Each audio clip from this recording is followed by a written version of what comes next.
Have you ever caught yourself doing something you didn't quite understand? A misplaced word, an unusual dream, a gnawing anxiety, or a sudden burst of anger? Sigmund Freud believed these traces carry a message from the unseen depths of our minds, a realm he called the unconscious. Let's wander there together.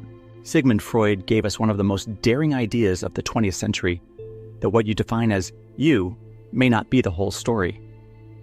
Beneath your conscious awareness lies the subconscious, a vast, mysterious undercurrent of hidden desires, repressed memories, and unseen thoughts. But in the light of time and modern neuroscience, how much of Freud's theories hold meaning today?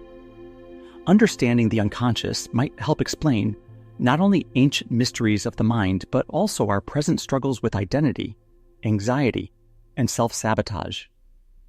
Let's walk the line between Freud's truths and his missteps. Freud likened the mind to an iceberg. What we see above the surface, our conscious awareness, is just a fraction of our total mental activity. His central insight was that much of life is directed by an unseen force, the unconscious filled with repressed thoughts and unspoken desires. As an example, Freud introduced the concept of repression. Imagine having a memory so painful that your mind, in self-defense, locks it away from your everyday awareness. But like a locked trunk in an attic, you may hear it's knocking through your anxiety, recurring dreams, or untimely outbursts. This idea still resonates even as neuroscience complicates our picture of the mind. Freud's structural model paints us as creatures navigating a battleground, where the ID, ego, and superego wrestle for control. Think of the ID as the impulsive child, screaming for pleasure and release. Then there's the superego, the stern parent that demands perfection and morality.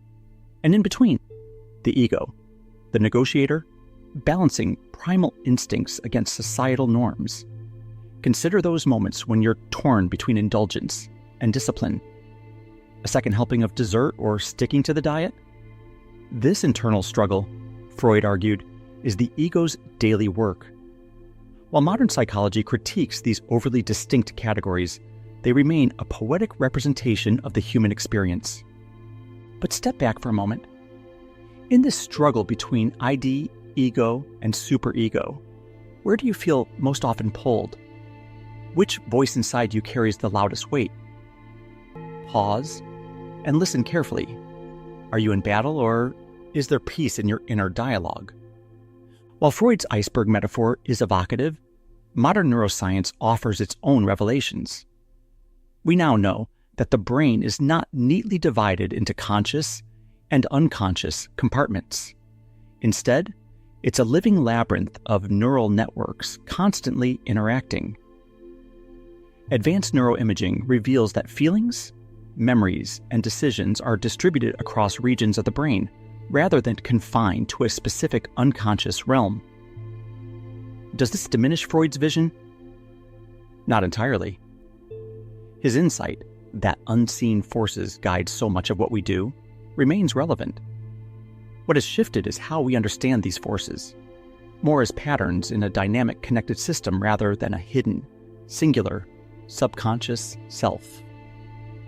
Freud's theories are often criticized, but they've left a legacy in how we approach struggles like fear, insecurity, or stress. Concepts like defense mechanisms still empower us to name behaviors we otherwise couldn't explain. Have you ever found yourself rationalizing an action, making excuses for anger, or brushing off a deep disappointment? These defense mechanisms, denial, projection, suppression, are Freud's enduring gift to self-awareness. In modern therapy, his insights remain a tool for untangling emotional knots. Perhaps the treasure Freud left behind is this: a language for understanding ourselves when the words don't come easily. Tonight, take a moment to explore your unconscious self. Set aside the busyness of the day and sit with the question: what hidden parts of me are influencing my choices? Write freely, letting the words carry you wherever they wish.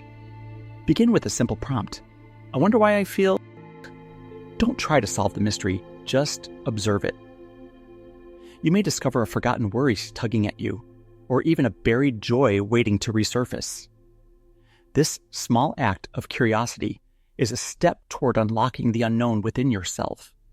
Freud's legacy is neither a rigid truth nor a forgotten relic. Instead, it's a doorway, inviting us to wander deeper into the labyrinth of ourselves.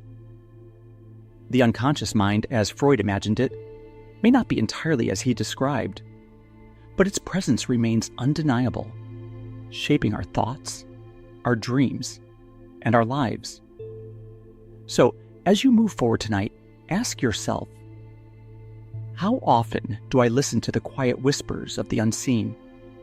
The answers may not come immediately, but the act of listening itself may be transformative.